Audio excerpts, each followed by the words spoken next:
Je suis Steven Albright, 28 ans, marié à un fils de 2 mois. L'escalade des arbres a été une passion de ma vie, malgré avoir cassé les 2 bras quand j'étais enfant. Je trouve du réconfort, de l'inspiration et de la joie dans leurs branches. Ils m'offrent un point de vue unique, 20 pieds au-dessus du sol, où le monde a l'air complètement différent.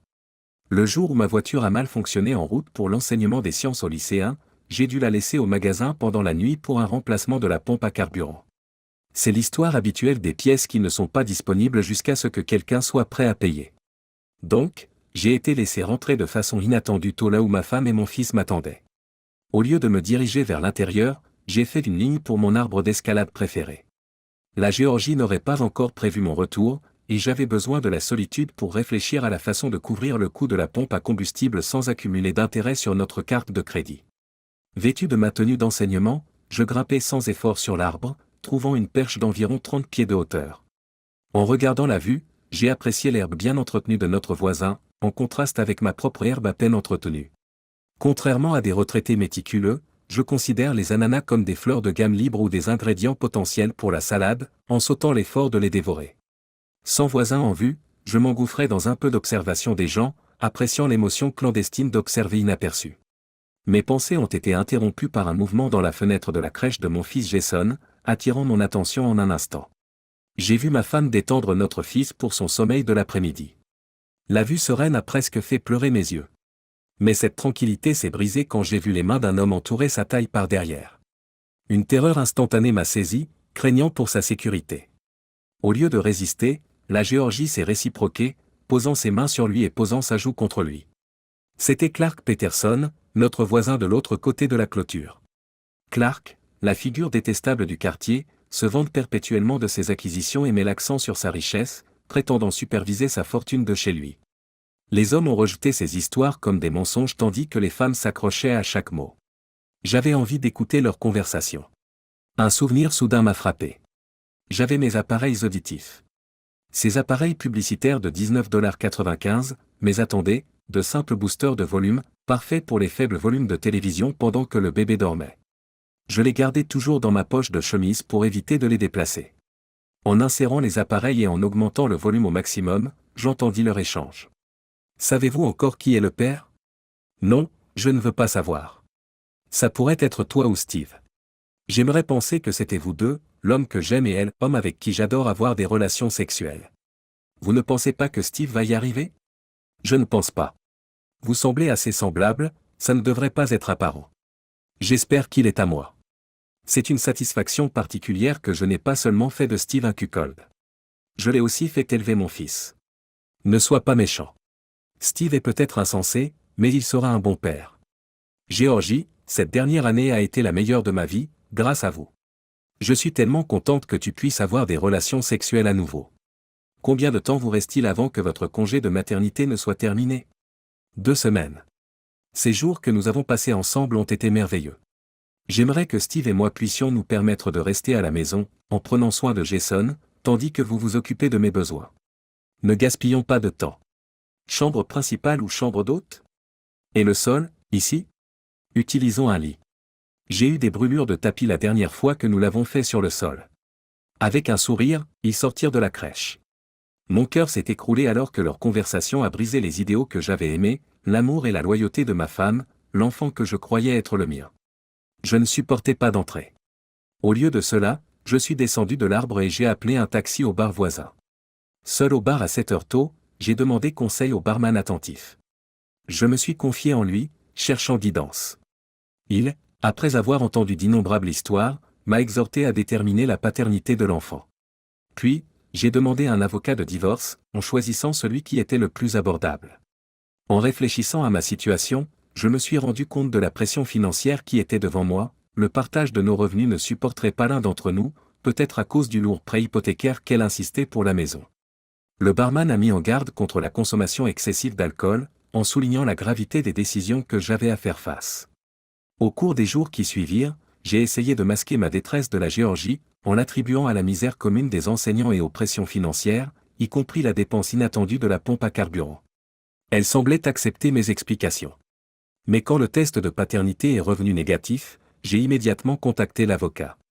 Lors d'une brève réunion avec l'avocat, j'ai compris la triste réalité. La Géorgie obtiendrait la maison, la pension alimentaire, tandis que mes prêts étudiants se profilaient à l'horizon. Sans preuve concrète de paternité, la conversation que j'avais entendue n'aurait aucun poids au tribunal. Le partage de nos économies n'avait aucune importance, et elle pourrait maintenir son style de vie avec son amant tandis que j'aurais des difficultés, potentiellement en perdant mon emploi d'enseignant et en livrant des pizzas la nuit. Mon poste d'enseignant ne tenait qu'à un fil, car le père de ma femme occupait le poste de surintendant de district, un personnage strict et sans état d'âme. Connaissant ses convictions inébranlables en matière de fidélité et de responsabilité, inculquées à sa fille, je m'attendais à ce qu'il la défende avec véhémence contre toute accusation. L'incertitude résidait dans le fait de savoir si les preuves l'emporteraient sur l'instinct d'un père à protéger sa fille. Une fois de plus, je me suis confié à mon barman, mais cette fois-ci, le bar était bondé, ce qui m'a obligé à attendre entre ses commandes de boissons. Il m'a conseillé d'affronter Georgia et de quitter rapidement la ville. Laisser son amant, le père du bébé, s'occuper des choses. Si elle voulait divorcer, qu'elle prenne en charge les frais de justice. Préparé à affronter Georgia, j'ai attendu que Jason soit endormi pour l'asseoir à la table de la cuisine. Des larmes perlèrent dans ses yeux, indiquant qu'elle savait qu'elle s'était fait prendre. Je sais pour toi et Clark, depuis combien de temps vous êtes ensemble. Et je sais que Jason n'est pas mon fils. Tu ne peux pas le savoir. Je ne le sais même pas. Écoute, Clark est juste. Je sais qu'il n'est pas le mien. Clark est peut-être la seule autre option, mais je ne serais pas surprise s'il y en avait d'autres. Je ne suis pas une personne aux mœurs légères. Clark est la seule autre possibilité. Et comment peux-tu être aussi sûr que tu n'es pas le père? J'ai fait glisser un papier vers elle. Cela dit que l'ADN de l'échantillon A ne correspond pas à celui de l'échantillon B. Je suis l'échantillon A, et Jason est l'échantillon B. Comment puis-je faire confiance à ça? Si vous pensez que je mentirais, je ferai volontiers un autre test pour le prouver. Et si c'est vrai? Vous êtes le père sur l'acte de naissance. Quel est votre plan? Un conseil? Une séparation? Vous ne pouvez pas vouloir divorcer. Cela vous ruinerait financièrement. La réponse est rien de tout cela. Je pars. Je trouverai du travail ailleurs, et tu pourras compter sur ton amant, le vrai père de Jason, pour te soutenir. Je pourrais poursuivre Clark pour la pension alimentaire, mais cela signifie reconnaître son rôle dans l'éducation de son fils. Je ne veux pas jouer un rôle dans ta vie, celle de Jason ou celle de Clark. Si tu veux divorcer, demande-le toi-même. Au revoir. Je me suis levé pour partir. Je me suis levé pour partir. Nous avons beaucoup de choses à nous dire. Tu ne vas pas fuir ta famille comme si nous étions jetables. Jetables? Tu m'as traité comme un objet jetable. Tu m'as remplacé dans ton lit, en tant que père de ton enfant. Maintenant, tu vas voir si ton remplaçant se débrouille bien. Et sur ce, je suis parti. J'ai trouvé une chambre de motel bon marché tout en envoyant des CV à des systèmes scolaires dans d'autres États. Chaque jour, j'ai enseigné, anticipant un licenciement à tout moment. Finalement, le surintendant m'a convoqué hors de la classe, une situation intimidante pour la plupart des gens, mais je sentais que je n'avais plus rien à perdre. Qu'est-ce que vous faites? Vous fuyez vos devoirs de mari et de père. Je vous voyais presque comme le fils que je n'ai jamais eu. Qu'est-ce qui te pousse à agir ainsi? Je ne pouvais pas continuer à partager ma femme avec son amant, qui se trouve être le vrai père de son fils. Vous mentez. Ma fille ne ferait pas ça.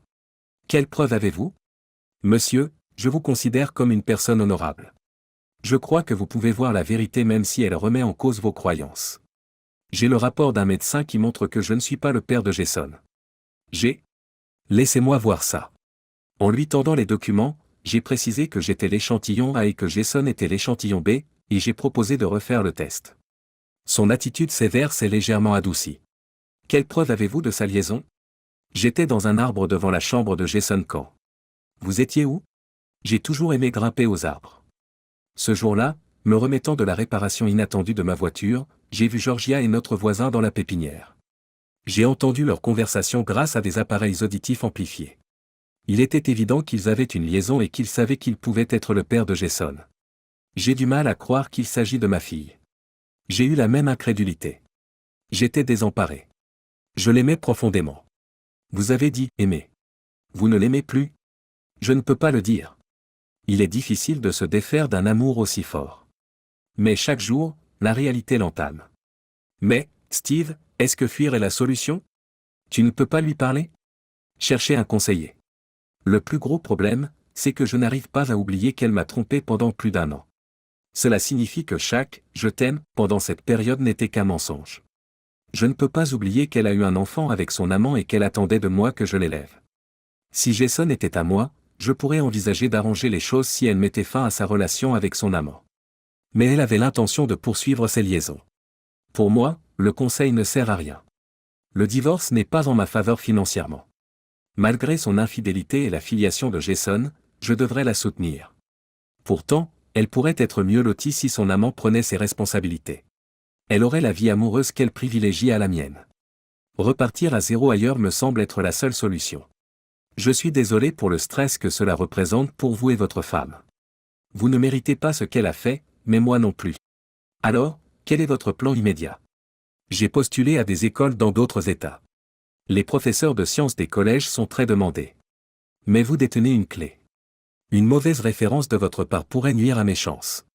Je compte sur votre intégrité pour défendre la vérité. J'attendrai que vous vérifiez avant de décider si j'ai besoin de changer de carrière. Je le découvrirai rapidement. Georgia ne peut pas me mentir quand on la confronte. Je reviendrai vers vous. Merci, monsieur. Georgia. Je préférerais marcher pieds nus sur des charbons ardents plutôt que d'affronter mon père en ce moment. Je ne sais pas ce qu'il sait, ou pire, ce qu'il soupçonne de la vérité derrière le départ de Steve. J'espère juste qu'il n'a pas encore parlé à Steve. Et, papa. Entre. Tu veux prendre ton petit-fils dans tes bras? Non. Tu peux le mettre dans le parc? Il faut que je te parle. Tu as l'air sérieux. Steve et moi traversons une période difficile, mais il reviendra dès qu'il aura fini de bouder. Qu'est-ce qu'il y a? J'ai un coton-tige. Tu sais pourquoi j'en ai besoin? Mon cœur s'emballe. Vous voulez vérifier si Steve est le père? Pourquoi? Vous pourriez me le dire maintenant et m'épargner les ennuis. Je ne pouvais pas mentir maintenant. Honnêtement, je ne sais pas. Et je ne vois pas en quoi c'est important. Mon Dieu. Tu es si inconsciente que ça. Vous venez d'admettre que ce n'était peut-être pas celui de votre mari. Combien d'autres possibilités? Papa, je n'ai pas de mœurs légères. Il n'y a qu'une seule autre option. Même une seule personne en dehors de ton mari signifie, tu sais quoi. Pourquoi ne pas demander le divorce si tu as une relation avec quelqu'un d'autre? Vous pourriez alors avoir un enfant après vous être remarié. Je ne suis pas amoureuse de Clark. Il remplit quelque chose que Steve ne remplit pas. J'aime Steve et je veux vivre avec lui. Nous pourrons avoir nos propres enfants plus tard. Je ne comprends pas pourquoi Steve est si contrarié. Clark et moi avons été intimes pendant presque un an, et Steve n'a jamais mentionné qu'il se sentait négligé. Quand il s'en rendra compte, il reviendra à la maison. Je mettrai même fin à nos relations avec Clark si Steve insiste. Qu'est-il arrivé à ma fille? Je ne peux pas croire ce que j'entends. Beaucoup de gens ont des relations ouvertes de nos jours. Steve devrait comprendre qu'un seul partenaire ne peut pas répondre à tous les besoins. J'aurais peut-être dû lui en parler, mais ce n'est pas une raison pour divorcer. Nous en avons terminé. Tu n'es plus dans le coup.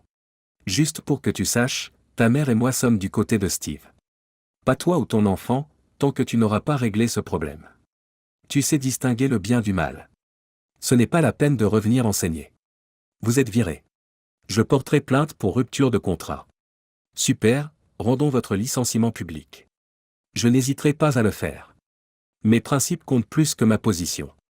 Je démissionnerai avant de soutenir une femme adultère. Il est parti. J'étais en larmes. Mon mari était parti et mon père m'avait renié. J'avais besoin de soutien. Clark, peux-tu venir, s'il te plaît? J'ai besoin de toi. Steve est là. Non, il est parti. Mon père vient de partir, il m'a crié dessus. Dépêche-toi, j'ai besoin de toi. J'arrive, bébé. En quelques minutes, il était à ma porte. Oh, Clark. Steve est parti, il a dit qu'il s'enfuirait. Mon père m'a renvoyé et ne veut pas me soutenir. Tout ce que j'ai, c'est toi. Qu'est-ce qu'on fait? Clark a fait une pause. Tout ira bien. Maintenant, nous ne cachons plus notre amour. Je suis doué pour transformer les obstacles en opportunités. Tu nous aideras, moi et Jason? C'est ton fils. Je suis heureuse que tu aies eu mon enfant. Je prendrai soin de vous deux. Tu es incroyable. Qu'est-ce qu'on fait ensuite? Divorcer de Steve, m'épouser. J'emménagerai. Je vendrai ma maison. J'aurai besoin d'un nouveau travail, l'enseignement n'existe plus. Pas de travail pour toi. J'ai de l'argent. Élève notre fils, pense à d'autres enfants. Tu me soutiens tellement. Plus que du désir? Fait-on ça au lit? Parfait. Après le départ de Clark, j'ai trouvé le bourbon de Steve, je me suis un peu saoulé et j'ai appelé Steve et papa. Je leur ai dit, allez au diable. Accélère le divorce pour que j'épouse Clark. Pas de pension alimentaire. Clark rachètera Steve. Pas besoin d'argent ni d'emploi pour aucun de vous deux. Steve. Contre toute attente, le ton de l'appel a changé. Au lieu de nier la réalité ou de la confronter, elle a planifié un divorce simple qui ne me dévasterait pas financièrement. Je n'aurais peut-être pas besoin de déménager, surtout si Georgia ne voulait plus faire carrière dans l'enseignement. J'ai parlé au père de Georgia, qui a reçu un appel similaire. Il était bouleversé par les actions de sa fille, appréhendait de voir son petit-fils moins souvent, mais était soulagé qu'il ne souffre pas financièrement. Il souhaitait toutefois qu'elle subisse davantage de conséquences pour ses actes. L'attente de l'appel de son avocat lui a paru une éternité. La Géorgie. Je ne me souviens pas d'une époque plus heureuse. Clark me rendait souvent visite, le secret ayant disparu, bien que son adaptation à la paternité ait pris du retard. Célibataire endurci, il ne savait pas comment changer les couches. J'ai engagé un avocat et Steve a été assigné. En accélérant le divorce, je serai bientôt Madame Clark Petersen. Changer le père de Jason sur le papier effacerait tout souvenir de Clark n'étant pas son père. Mes pensées ont dérivé vers notre lune de miel tropicale. Steve avait été convenable, mais Clark était une meilleure affaire. J'aurais dû le savoir. 2 mois après le début de la lune de miel, j'ai appelé Clark, prêt à apporter son repas préféré. Son téléphone était silencieux. Jason et moi sommes allés chez lui. L'obscurité. Un panneau, vendu, à l'extérieur, des pièces vides à l'intérieur. Je me suis efforcé de trouver des explications, peut-être avait-il déménagé temporairement, envoyé des meubles au nettoyage, ou vendu pour notre avenir commun. De retour à la maison, attendre l'arrivée de Clark pour apaiser mes inquiétudes me parut une éternité. J'ai passé d'innombrables appels, laissé des messages vocaux. Aucune réponse. La panique s'est installée. Je ne connaissais ni sa famille ni ses amis. La police et les hôpitaux n'ont rien donné. J'ai alors contacté son agent immobilier. Clark avait vendu la maison et déménagé hors de l'État, c'est du moins ce qu'il m'a dit. Après un appel persistant, Clark a finalement décroché. Il m'a dit, « Où es-tu? Tu vas bien? Tu es très persévérant. » Je suis parti. Je ne reviendrai pas. Un père mauvais payeur confirmé. J'ai d'autres enfants dehors. Peut-être supplier Steve de revenir. Mais les plans, les promesses. Tu manques de bon sens, mais tu es bon au lit. Je dois y aller, la femme du voisin prend un bain de soleil. Au revoir. J'ai regardé le miroir. Tu es vraiment un idiot. Personne n'a appelé. Les amis se sont rangés du côté de Steve. Les parents pourraient offrir un peu d'aide, comme pour toute personne en difficulté. Steve, presque divorcé, ne compatirait pas. Je n'avais que ce que je méritais.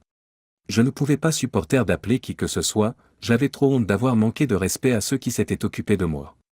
L'amour et la confiance de Jason étaient ma bouée de sauvetage. D'autres soucis sont apparus, l'hypothèque, les factures, l'assurance, l'épicerie. J'ai cherché de l'aide, j'ai obtenu des bons d'alimentation et des aides sociales, je me suis isolé, j'ai regardé de vieux DVD tandis que ma vie s'écroulait autour de moi. Jason était ma seule source de joie éphémère. Un jour, je me suis réveillé dans un hôpital, appelant Jason. Il était avec ses grands-parents. Soulagé, j'ai réalisé à quel point j'étais tombé bas, mon propre bien-être n'ayant plus d'importance. Un employé des services de protection de l'enfance est arrivé, plaçant Jason dans une famille d'accueil à moins que je ne prouve que je suis à nouveau apte.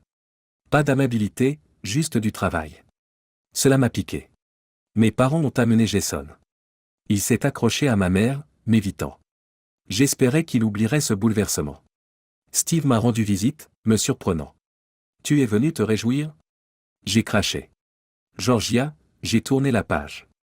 Alors pourquoi es-tu là? Je veux te voir guérir. Jason a besoin de toi en tant que mère. Personne n'a besoin de moi. Laisse-moi tranquille. Les larmes de Steve ont coulé, mais une femme l'a entouré de son bras. Il avait quelqu'un d'autre avec qui aller de l'avant. Cela m'a brisé le cœur. Les machines ont commencé à sonner. Je me suis réveillé dans une chambre ordinaire, sans machine, avec une simple robe. Un service psychiatrique, un havre de paix pour ne pas gâcher la vie des autres. C'est bien. Les thérapeutes m'ont poussé à prendre mes responsabilités. J'avais envie de crier, mais ils ont persisté. Mes parents m'ont rendu visite, sans amener Jason. Tout ce qui m'importait, c'était son bien-être. J'espérais juste qu'il ne deviendrait pas comme moi. Je suis censé tenir un journal sur mon passé et mes espoirs pour l'avenir. Je suis fatigué. Pas d'avenir. Steve. Les funérailles ont été simples. Jason s'est accroché à ma femme. Mon ex-beau-père a orchestré notre rencontre. Ma femme attend. C'est une bonne chose.